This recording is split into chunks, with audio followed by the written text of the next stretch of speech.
Sairam electronics and batteries आणि Bajaj finance घेऊन येत आहे आपल्यासाठी भव्य lucky draw. Dasara Diwali bumper lucky draw offer. Total 21 बक्षीस. पहिला बक्षीस बजाज प्लॅटिना, दुसरा बक्षीस LED टीव्ही, तिसरा बक्षीस फ्रीज, चौथं बक्षीस मोबाईल, पाचवं बक्षीस सायकल आणि बरीच बक्षीस. ऑफर कालावधी 1 ऑक्टोबर ते 30 November. 0% down payment. Sairam electronics and batteries, Rahuri. Chaitanya दूध, आपल्या परिवारासाठी पिशवी बंद शुद्ध दूध, गाईचं शुद्ध गावरान तूप.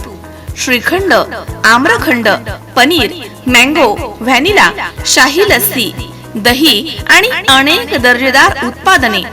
तसेच चैतन्य ॲक्वाची पाणी बॉटल. शिर्डी येथील साई मंदिरामध्ये फुलहार प्रसादावरील असलेली बंदी हटवल्यामुळे शिर्डी परिसरामधील फुल विक्रेते, शेतकरी, व्यापारी, महिला, भगिनी आणि तरुणांमध्ये आनंदाचं वातावरण निर्माण झालंय. हा निर्णय अनेक वर्षांपासून प्रलंबित होता, कारण विषय न्यायालयीन होता. बंदीमुळे अनेक कुटुंबावरती उपासमारीची वेळ देखील आली होती. शिर्डीचे आमदार राधाकृष्ण विखे पाटील यांनी याबाबतचा पुढाकार घेतला आणि समिती स्थापन केली. या समितीनं शेतकऱ्यांचं हित लक्षात घेऊन शिर्डी साई मंदिरात फुलं वाहण्याची बंदी उठवण्याचा निर्णय घेतला आणि या निर्णयामुळे 384 हेक्टर क्षेत्रावरती फुलांची शेती करणारे शेतकरी, त्यांच्यावरती अवलंबून असणारे मजूर, व्यापारी आणि तरुण बांधव यांच्यात जल्लोषाचं वातावरण पसरलंय. युवा नेते डॉक्टर सुजय विखे पाटील यांनी शिर्डी फुल विक्री मार्केटमध्ये शेतकरी, व्यापारी आणि तरुणांशी संवाद साधलाय. त्यांनी म्हटलंय की लवकरच शेतकरी, व्यापारी, नगर परिषद आणि साई संस्थान सोसायटी यांची एकत्रित बैठक घेण्यात येणार आहे. त्यामध्ये त्रिसदस्यीय समितीद्वारे असा एक धोरणात्मक निर्णय घेतला जाईल की कोणाचंही नुकसान होणार नाही आणि भक्तांची लूट देखील होणार नाही. डॉक्टर सुजय विखे पाटील यांच्या आगमनानं शेतकरी आणि विक्रेत्यांनी फुलांची उधळण करत त्यांचं स्वागत केलंय. तसेच पुष्पगुच्छ आणि शाल देऊन त्यांचा सत्कार देखील केला. आजची सकाळ आपल्या राहत्या तालुक्याच्या सर्व फुल उत्पादक शेतकऱ्यांच्या कष्टाचं, सर्वांच्या प्रार्थनेचं आणि सर्वांनी ठेवलेल्या विश्वासाचा विजय आज झालेला आहे. या निमित्ताने मी मुद्दामून सांगतो, अनेक तर्क वितर्क लावले जात होते, अनेक चर्चाही झाल्या. माननीय उच्च न्यायालयाने स्पष्टपणे उल्लेख केलेला आहे की सदर फूल चालू करण्यासंदर्भात तत्कालीन महसूल मंत्री व दुग्ध विकास मंत्री राधाकृष्ण विखे पाटलांनी घेतलेल्या पुढाकाराच्या माध्यमातून कमिटी स्थापन झाली आणि कमिटीने दिलेल्या सूचनेनुसार ठराव झाला आणि त्या ठरावाला आम्ही मान्यता देत आहोत, असं स्पष्टपणे उच्च न्यायालयाने सांगितलेलं आहे.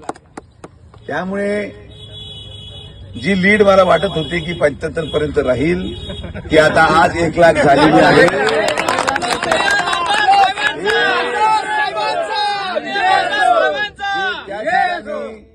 आरोप प्रत्यारोप करत होते.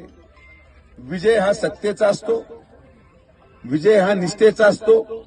आणि माझी आता फक्त एकच विनंती आहे की आज आपल्याला काल झालेल्या निर्णयाची अंमलबजावणी करत असताना अवघे आता 4 दिवस राहिलेत मतदानासाठी. यामध्ये कुठल्याही प्रकारे मनामध्ये संभ्रम कोणाच्या आणू नका. आपण अगोदरच शिर्डी नगर पंचायतीच्या वतीने शिर्डी शहरामध्ये राहता आणि पंचकृषीमधून आलेल्या फुल विक्रेत्यांसाठी जागा निश्चित केली. तिथं पत्र्याचं शेड, पेव्हिंग ब्लॉक आणि तुमच्या हक्काची मालकीची जागा त्या ठिकाणी आपण देत आहोत. आता ज्या उच्च न्यायालयाच्या निर्णयानुसार ठराव क्रमांक 277 ज्याची अंमलबजावणी आपल्याला करायची आहे, काल जी मान्यता मिळाली ती ठराव क्रमांक 277 ला मिळाली आणि त्या ठरावामध्ये समाधीवर फूल चालू करण्यासंदर्भातचा ठराव होता, ज्याला आज मान्यता मिळून त्याची अंमलबजावणी करण्यासाठी आपल्याला एक बैठक शेतकरी, राहता तालुका कृषी उत्पन्न बाजार समिती, शिर्डी संस्थांच्या कामगार पतपिढी आणि संस्थांचं व्यवस्थापन अशा सगळ्यांची एकत्रित बैठक घेणं आवश्यक आहे. या बैठकीमधून झालेल्या निर्णयानुसार मग आपण पुढे ठरवू की जर फुल विकत घ्यायचे असतील कृषी उत्पन्न बाजार समितीने तर त्यांनी कोणती प्रक्रिया अवलंबायची, ती विकत घेऊन कामगार पतपिढीला जर द्यायचं ठरलं तर ते कशा प्रकारे ते देतील. आणि कामगार पतपिढीने भक्तापर्यंत पोहोचवण्यासाठी जे आपले फुल विक्रेते आहेत, या शिर्डीमध्ये सर्वसामान्य नागरिक जो आज फुल विकून धंदा करतो त्यांना देखील कसं उत्पन्न निर्माण होईल, असे 5 घटकांची एकत्रितपणे बैठक घेतल्यानंतर तो सगळा प्रश्न व्यवस्थितपणे मार्गी लागला जाईल. घाई गडबड आपल्याला करायची नाहीये कुठल्याही प्रकारे. आता आपण या सगळ्या विषयामध्ये आता निकाल लागलाय त्यामुळे आता चालू झालं म्हणजे आता काही लोक म्हणते नाही माझं फुलं तर कुठे दिसा. काही लोक कधी समाधानी असू शकत नाही आणि मी त्या लोकांना समजून सांगायचा प्रयत्न करणार नाही. ते भाषणामध्ये पहिलं म्हटलं सोयाबीनला भाव नाही, आपण हमी केंद्र सुरू झालं नाही. ते म्हणले यांनी फुलहार बंद केले, फुलहार सुरू झाले. तर ते जे बोलतायत ते बाबा आपोआप सोडत चालले. ते साईबाबांचा आशीर्वाद नामदार राधाकृष्ण विखे पाटील साहेबांच्या पाठीमागे आहे. त्यामुळे आता काय फार निवडणुकीमध्ये राहिलं नाही. मला दुःख व्हायचं कशासाठी की जे आपले कार्यकर्ते होते या फुल मार्केटमध्ये त्यांना बोलायला जागा नव्हती. त्यांना लोकांचं ताणे ऐकायला लागायचे. लोक त्यांना बोलायचे पण आपला कार्यकर्ता गप होता. पण आता अशोकराव आणि गिरमे सगळे आता आपल्या लोकांनी गप राहायचं नाही. हा विजय आपला आहे. आता लोकांना या ठिकाणी सांगायचंय हे जे चालू झालंय हे नामदार राधाकृष्ण चालू झालंय. या ठिकाणी सांगायचंय हे जे चालू झालंय हे नामदार राधाकृष्ण चालू झालंय. आणि म्हणून हे पुरावा जो आहे तो त्या ऑर्डरमध्येच दडलेला आहे. 19 नंबर पॉईंट ऑर्डर काढा, 19 नंबर पॉईंट वाचा म्हणजे विषय संपला. आपल्याला मी तुम्हाला बोलायला मुद्दे देतो. आता त्या प्रक्रियेनुसार माझी आपल्या सगळ्यांना विनंती आहे की आता याला मीटिंग लावावं लागेल. आचारसंहिता असल्यामुळे ही लगेच मीटिंग 4 दिवसामध्ये घेणं शक्य नाही. आज जर चुकीची घाई गडबडीत आपण मीटिंग घेतली किंबहुना चुकीचा निर्णय झाला तर सगळ्यांना नुकसान होता कामा नये. म्हणून निवांत आपण कुठे जातोय, आमदार कोण आहे माहिती, 100% कोण राहणार ते माहिती. सरकार आपलं आहे. तुमच्या सगळ्यांच्या आशीर्वादाने मंत्री परत आपणच आहोत. त्यामुळे मुख्यमंत्री जात नाही. फुल उत्पादक इथंच आहेत, फुल विक्रेते इथंच आहेत, बाबांची भूमी इथंच आहे आणि नामदार राधाकृष्ण विखे पाटील साहेब सुद्धा इथंच आहेत. त्यामुळे काही बदल होणार नाही. आपण सगळेजण त्या ठिकाणी आनंद उत्साहामध्ये आज जो विश्वास तुम्ही ठेवला, प्रदीर्घ संघर्ष करावा लागला, वर्षभर न्यायालयीन लढा उभा केला, कृषी उत्पन्न बाजार समितीने 2 शेतकऱ्यांमार्फत आपली केस लढवली, त्या ठिकाणी वकील दिले. आज जे भाषण करतायत की आमच्यामुळे सुरू झालं, मला तुम्ही सांगा, त्यांना विचारा की तुम्ही कोणता वकील दिला होता सांगा, कोणी याचिका केली होती, कोणी खर्च केला न्यायालयीन लढाईसाठी. हे सगळी भंपगिरी आहे. त्यामुळे आता प्रत्येकाने जनजागृती करा. सगळ्यांना सांगा की 20 तारखेला जेव्हा आपण जाऊ आणि आतमध्ये मतदान केंद्रामध्ये 1 नंबरचं बटन हे आपल्या साहेबांचं आहे. खालचे चेहरे पाहू नका, हे सगळे बाद झालेले आहेत. यांच्याकडे काही नाही तुम्हाला देण्यासाठी, हे तुम्हाला काही देऊ शकत नाही. आपल्या मुलांच्या भविष्यासाठी, राहता तालुका फुल उत्पादकांच्या भविष्यासाठी. आणि एवढंच नाही, पण आपण या राहत्या तालुक्याच्या फुल उत्पादकांसाठी अवघ्या पुढच्या 1 वर्षामध्ये कृषी उत्पन्न बाजार समितीच्या माध्यमातून सगळ्यांना कुठलंही फार नॉमिनल म्हणजे कुठलं म्हणजे माझा प्रयत्न काहीच घेऊ नये, पण नॉमिनल भाड्याने देखील तुमच्या स्वतःच्या माल साठवण्यासाठी कोल्ड स्टोरेज आपण तुम्हाला देऊ. हे पण तुम्हाला सांगतो. आता हे कोण देऊ शकतं, हे फक्त आपण करू शकतो. त्यामुळे आपले जे लोक बिचारे गप होते या फुल मार्केटमध्ये, ज्यांना म्हणतो ना तोंड दाबून गुटक्याचा बार, आता आवाज बाहेर काढा. आता तुम्हाला आपण उत्तर दिलंय. ती ऑर्डरची कॉपी ज्याच्यामध्ये साहेबांचा उल्लेख आहे 19 पॉईंट मी तुम्हाला व्हॉट्सअप करतो, तुमच्या ग्रुपवर टाका. माननीय उच्च न्यायालयाने देखील साहेबांनी पुढाकार घेऊन हे फुलाची सुरुवात केलेली आहे, हे ऑर्डरमध्ये नमूद केलं. त्यामुळे साहेबांचं नाव ऑर्डरमध्ये असल्यावर बाकी त्यांचं नाव आहे का? यांचे नाव पुढे दिसत नाही, फक्त बोलतील. त्यामुळे हे डिझाईन तयार केली, काय फोटो टाकून असं तसं. मी तुम्हाला कोर्टाची ऑर्डर टाकतो, संपला विषय. कोर्टाची ऑर्डर तर चुकीची नाहीये. कोर्टाच्या ऑर्डरमध्ये कोणाचं नाव आहे हे पाहून घ्या, हे सोपा विषय. आपण हे बोगे धंदा करत नाही, आपल्या करायची गरज नाही. हे डुप्लिकेट पण आपल्या रक्तात नाहीये. जे बोललं ते करून दाखवलं. आणि याच्यामध्ये मी तर म्हणत नाही की आम्ही केलं, मी म्हणतो हे बाबांनी केलं. आम्ही म्हणत नाही की आम्ही केलं, हे बाबांनी केलं आणि बाबांनी करून घेतलं. बाबांनी जेव्हा पाहिलं की अरे बाबा हे काय चालू आहे खाली, आणि जे लोक साहेबांना अडचणीत आणतात, बाबांना हे माहिती आहे की बाकीच्या लोकांच्या हातात जर शिर्डी दिली तर हे पूर्ण वाटोळं करून टाकतील. म्हणून बाबांनी साहेबांच्या पाठीमागे आशीर्वाद देऊन मागच्या 3 महिन्यामध्ये जे जे भाषणामध्ये प्रश्न मांडले गेले ते एक एक सुटत गेले आणि आज या क्षणाला एकही मुद्दा विरोधकाकडे शिल्लक नाही.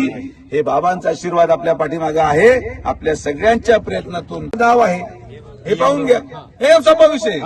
आपण हे बोगस धंदा करत नाही. आपल्या करायची गरज नाही. हे डुप्लिकेट पण आपल्या रक्तात नाहीये. जे बोललं ते करून दाखवलं. आणि याच्यामध्ये मी तर म्हणत नाही की आम्ही केलं. मी म्हणतो हे बाबांनी केलं. आम्ही म्हणत नाही की आम्ही केलं. हे बाबांनी केलं आणि बाबांनी करून घेतलं. बाबांनी जेव्हा पाहिलं की अरे बाबा हे काय चालू आहे खाली आणि जे जे लोक साहेबांना अडचणीत आणतात बाबांना हे माहिती आहे की बाकीच्या लोकांच्या हातात जर शिर्डी दिली तर हे पूर्ण वाटोळं करून टाकतील. म्हणून बाबांनी साहेबांच्या पाठीमागे आशीर्वाद देऊन मागच्या 3 महिन्यामध्ये जे जे भाषणामध्ये प्रश्न मांडले गेले ते एक एक सुटत गेले आणि आज या क्षणाला एकही मुद्दा विरोधकाकडे शिल्लक नाही.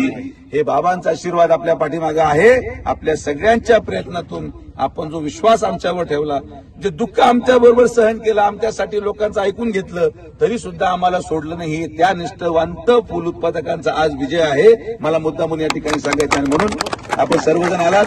सगळ्यांचे मनापासून आभार. आता तुम्ही पहा उद्या परत मी आलो ना आज उद्या परत कोणतरी येईल. प्रतिसाद नाही. हे काम कोणी केलं हे आम्हाला माहिती आहे. तुम्हाला माहिती आहे. हे टीव्हीच्या सकाळी उठायचे सुद्धा नाही दादा. हे तुम्हाला सांगतो. त्यामुळे आता लगेच असं अपेक्षा धरू नका की लगेच होईल. आपण विवाद म्हणून मला घाई करायची नाही. निकाल आपल्या हातात आहे. फुलाला परवानगी मिळालेली आहे. घाई गडबड करून चुकीचा निर्णय होण्यापेक्षा 4 दिवस अजून शांतता धरू. प्रॉपर 4 शेतकऱ्यांचे प्रतिनिधी म्हणजे तुमच्यामधले असतील 4 प्रमुख ज्यांचं प्रमुख उत्पादन आहे त्यांचे प्रतिनिधी, एम्प्लॉई सोसायटीचे चेअरमन विठ्ठलराव असतील आणि त्यांचे व्हाईस चेअरमन. मी आता त्यांच्याबरोबर फोनवर कालच बोललो की म्हटलं आपल्याला बसायचंय. बाजार समिती तर आपल्याकडेच आहे आणि संस्थांचा प्रश्न जातो कुठं, सरकार आपलं आहे आणि त्यामुळे कोण कुठं जात नाही. प्रॉपर बसून कशा प्रकारे भाव ठरवला जाईल, कशा प्रकारे शेतकऱ्यांना नुकसान होणार नाही, कशा प्रकारे बाजार समितीला 1 रुपये नको याच्यामध्ये, पण जो फुल विक्रेता आहे त्याला देखील आपण कसं न्याय देता येईल त्याचंही घर चाललं पाहिजे, तुमचंही घर चाललं पाहिजे आणि भक्तांना देखील अडचण येता कामा नये. यासाठी एक नियमावली बनवावं लागेल. न्यायालयाच्या आदेशाप्रमाणे जी नियमावली माननीय कलेक्टर म्हणजे भोसले साहेब यांच्या अध्यक्षतेखाली जी कमिटी होती त्यानुसार आपण हा सगळा मार्ग काढणार आहोत. तर शांतता घ्या, निवांत बसा, आपलं हे सगळे प्रक्रिया होऊ द्या आणि मग मी सगळं एक एक करून मार्गी लावतो. आज जर आपण कुठल्याही प्रकारचा आग्रह केला तर मग आपला नुकसानाचं ठरायला नको. कारण की भाव तुमचं फुलाचा भाव दिवसातून 3दा बदलतो. 5-5 मिनिटापासून. म्हणून ती गडबड होतो नका. आपण ते गडबड केली तर नुकसान आपल्या लक्षात घ्या. 21 तारखेवर आपण 21 तारखेला किंवा 22 तारखेला जसं वेळ मिळेल मी सगळ्या प्रतिनिधी शेतकऱ्यांची मी बैठक घेणार आहे स्वतंत्रपणे आणि सगळ्यांची बैठक घेऊन एक नियमावली बनवून आपण आपलं पुढे जाऊ. तर एवढे वर्षभर थांबले अजून थोडा काही 1-2 दिवसाचा विषय फक्त राहिलेला काही अडचण नाही. काही अजिबात करायची नाही. आपल्या हिताचा प्रश्न आहे, आपल्या भवितव्याचा प्रश्न आहे. आता पूल चालू होण्याचा आदेश झालाय त्यामुळे आता कोणी परत मागे जाऊ शकत नाही. आणि जरी कोणी उद्या एखादा हुशार माणूस सुप्रीम कोर्टात जाऊ शकतो समजा असं धरून झाला 1% तर इथं मी उभा आहे. काहीच होत नाही. आपण माननीय सर्वोच्च न्यायालयामध्ये आजच कॅबिनेट दाखल करणार आहोत. त्यामुळे याला स्थगिती मिळू शकत नाही. त्यामुळे निश्चिंत राहा, काही काळजी करायचं कारण नाही. तर आपण सर्वजण आलात. सगळ्यांचे मनापासून आभार. ताकदीने उभे राहा, ताकदीने लढा. आपल्या भवितव्यासाठी 1 नंबरचं बटन माननीय नामदार राधाकृष्ण विखे पाटील साहेबांच्या पाठीमागे गंभीरपणे उभं राहून सरकारमध्ये आणि महाराष्ट्रामध्ये 1 नंबरचं मताधिक्य आपल्या साहेबांना मिळावं. 1 लाख आपलं लीडचं टार्गेट आहे, ते तर पोहोचायचं आहे. हे उत्तर आपल्याला द्यायचं. लोक म्हणतात नाही यावेळेस 50 यावेळेस 75 आपलं 1 लाख टार्गेट 65 90 आणि 90 आता 1 लाख हेच टार्गेट आपलं असलं आपण सर्वजण आलात. सगळ्यांचे मनापासून आभार. वृत्तसंकलन विभाग C24 तास राहता.